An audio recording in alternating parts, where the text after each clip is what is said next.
पढ़ेंगे moral values class 7 chapter 16। आज की चैप्टर का नाम है काइंडनेस वर्क एज मैजिक। अगर हम किसी से प्यार से बात करते, काइंडनेस रखते हैं, तो वो एक मैजिक की तरह काम करता है। क्यों? क्योंकि दूसरा इंसान पहली बात हमारी बात सुनता है, दूसरा हमें रिस्पेक्ट देता है। तो आओ ये चैप्टर पढ़ते हैं। Long, long ago, there lived a great monk in a monastery. With his disciples, the monk used to teach the ethics to his disciples, though explaining various stories to them. एक बार की बात है, बहुत पुरानी, कि एक monk था जो कि monastery में रहता था, monastery में अपने बहुत सारे disciples के साथ। The monk, और जो monk है वो उनको बहुत ही अच्छे ethics और बहुत सारी चीजें सिखाता था अपने disciples को, उनको बहुत अच्छी स्टोरी सुनाकर। One day he asked his disciple, "Dear children, can you tell me which is the best way to kill an enemy?" तो वो जो monk है वो पूछता है अपने disciple से कि तुम्हें पता है सबसे अच्छा तरीका क्या है अपने enemy को मारने का, अपने दुश्मन को मारने का? Cut off his head, said one of the disciples. The second disciple said, "No, stab him in the back." Shatter his head with a big stone, said the third one. तो ये क्वेश्चन सुन के कुछ तो कहते कि उसका sir काट देना चाहिए, एक कहते नहीं, उसको पीछे से वार करके इसकी कमर बैक में मारना चाहिए। तो तीसरा बोलता है कि हमें उसे पत्थरबाजी करनी चाहिए उसके ऊपर। An enemy can be killed without taking his life from him or shedding a single drop of his blood. Let me tell you a story to show how it can be done, said the monk to his disciple. तो वो ने अपने disciples को समझाते हैं कि हम किसी को बिना चोट पहुंचाए, बिना खून निकाले भी मार सकते हैं। आओ तुम्हें एक स्टोरी सुनाता हूँ उसके लिए। तो वो जो मॉन्क है वो अपने डिसाइपल्स को एक स्टोरी समझाते हैं।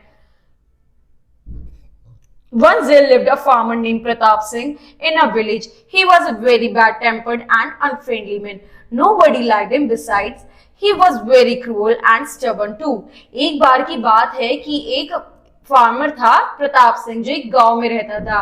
उसका टेम्पर इतना बुरा था, वो बहुत ही ज्यादा अनफ्रेंडली था लोगों से, और जिसकी वजह से कोई से प्यार नहीं करता था, कोई इसके आसपास नहीं रहता था। वो बहुत ही ज्यादा क्रूअल और ढीठ था। If he has disturbed anybody, even by mistake, he rebuked them and punished them. In brief, his life was filled with quarrels and troubles. तो वो कहता है आगे कि अगर कोई से गलती से भी डिस्टर्ब कर दे तो वो उन्हें पनिशमेंट देता था, उन्हें मारता था, और उसकी लाइफ जो थी वो बहुत ही ज्यादा ट्रबल्स और क्वेरल्स से भरी हुई थी। After some days, a farmer named Ramdas came to live in the same village where Pratap Singh lived. Ramdas was a friendly and kind-hearted man, so the neighbors told him about the bad-tempered man and advised him to keep off him. Well, he said smiling, "If he shows off on me, I will kill him very soon." तो अब एक बार की बात है, कुछ समय बाद जो रामदास एक और फार्मर उसी विलेज पे रहने आया जहाँ पे प्रताप सिंह रहता था, और जो रामदास था वो इतने फ्रेंडली और काइंड हार्टेड था कि सब लोग उसे पसंद करते थे। तो वहां के नेबर्स ने उसे रामदास को उस फार्मर के बारे में, प्रताप जी के बारे में बताया कि ऐसे ऐसे वो बहुत ज्यादा खतरनाक है, वो ये करते। तो वो कहते हैं अगर उन्होंने मेरे साथ ऐसे कुछ किया तो मैं उन्हें मार दूंगा। His intention reached to Pratap Singh's ears before long. He was shaking with anger to hear this. Everything he could do is to tease, annoy even Ramdas. He did, but somehow the man who was to kill him took it all in the good part and spoke to him in a very calm and looked as kind. तो अब क्या हुआ, ये बात जब प्रताप के कान में पहुंची कि रामदास उसे मारने के लिए कह रहे हैं, तो बहुत ज्यादा गुस्सा हो जाता है और उसे बदतमीजी करने लगता है, उसे छेड़ने लगता है, टीज करने लगता है। लेकिन फॉर हिज सरप्राइज जो इंसान उसे मारने की बात करता है वो बड़े ही काम और पोलाइट वे में उससे बात कर रहा था। One day, Ramdas sent a basket full of fruits to Pratap Singh, but he refused to accept it. अब रामदास ने प्रताप सिंह के पास एक बास्केट भिजवाई फलों की, जिसको उसने लेने से मना कर दिया। Told his servant very angrily that it had been done only to get something in return, and that he was not going to give him anything. वो अपने सर्वेंट से कहते हैं इसको ले जाओ, पक्का वो इसके बदले कुछ लेना चाहता होगा, लेकिन मैं उसे कुछ नहीं दूंगा इसके बदले। After 1 month, Ramdas heard a cattle got stuck in a marsh. Pratap Singh was passing by that way. Ramdas requested him for a little help, but Pratap Singh refused to help him, saying that he had enough work to do himself. एक बार की बात है, रामदास ने जो cattle से अटका हुआ देखा, यानी ये अटक गई थी बफलोज जो थी वहां पे, तो वहां से प्रताप सिंह भी निकल रहे थे। तो रामदास ने प्रताप सिंह से मदद मांगी कि मेरी मदद करो, तो प्रताप सिंह ने साफ मना कर दी कि मैं तुम्हारी कोई मदद नहीं करूंगा, मेरे पास बहुत काम है करने को। After Pratap Singh had gone away, Ramdas said to another farmer who was standing by, "I will kill him very soon." तो वो कहता है रामदास प्रताप सिंह के लिए दूसरे इंसान से जब वो उसकी मदद नहीं करता कि मैं इसे पक्का जल्दी मार दूंगा. After a few days, Pratap Singh heard of a cattle also got stuck in the same marsh. Ramdas was passing by that way. He went home quickly and came back with an oxen and burden of rope. एक बार की बात है जब प्रताप सिंह है उन्होंने भी सुना कि ये जो बफेलोज है वो दोबारा फंस गई है, तो और वहीं से रामदास निकल रहा था जो जल्दी से अपने घर पहुंचा और कुछ सामान लेकर आया ताकि उनकी मदद कर सके. He offered his help to Pratap Singh. "I don't want your help. Take your oxen away," said Pratap Singh angrily. और वो प्रताप सिंह जो है वो अपनी मदद ऑफर करते हैं जो रामदास और प्रताप सिंह को मदद के लिए ऑफर करते हैं, लेकिन प्रताप सिंह साफ मना करते हैं कि मुझे तुम्हारी कोई जरूरत नहीं, तुम यहाँ से चले जाओ.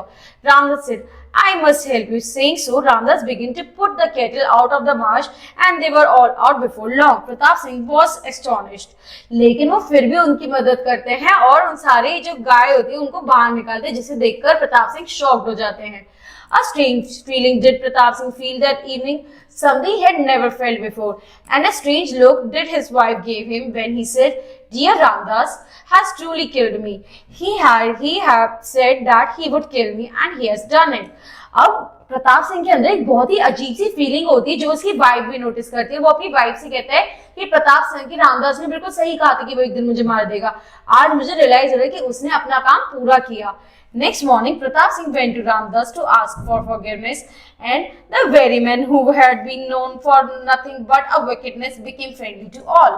अब इन दिन प्रताप सिंह ने रामदास से जाके माफी मांगी और जो आदमी अपनी विकेटनेस, चालाकी, बदतमीजी के लिए जाना जाता है वो आज सबसे फ्रेंडली होने लगा था. "My children," continued the monk, "there is a world of difference between conquering by the power and conquering by the kindness. So the enemy can be killed without the loss of his life and shedding even a drop." तो वो जो गुरु है वो अपने शिष्यों को समझाते कि देखो, हम किसी को बिना चोट पहुंचाए, बिना कुछ कहे, बिना हथियार उठाए भी शांत कर सकते हैं और हरा सकते हैं. अब ये हमारे ऊपर है कि हम किस तरीके से सामने वाले को हराते हैं. हमें अपनी काइंडनेस से भी किसी को मार सकते हैं. तो इसमें हमारे क्या थॉट्स है? You can win the heart of your enemy with the power of your love. हम अपने एनिमी को जीत सकते हैं प्यार के साथ भी. All the evils can be killed by love and kindness. सारे के सारे जो हमारे दुश्मन है प्यार और काइंडनेस से मारे जा सकते हैं. और हमें क्या याद रखना है? An enemy can be killed without taking his life from him or shedding a single drop of his blood. हम किसी अपने दुश्मन को बिना किसी हथियार, बिना किसी खून खराबे के भी हरा सकते हैं. Love and kindness can win the heart of many men, even of your enemies. अगर हम किसी को प्यार और काइंडनेस दिखाए तो हम अपने जो दुश्मन है उन सबको, दुश्मन या दूसरों को भी बहुत ही प्यार से हरा सकते हैं. ठीक है बच्चों, अब हम अगली क्लास में अगला चैप्टर पढ़ेंगे. Thank you.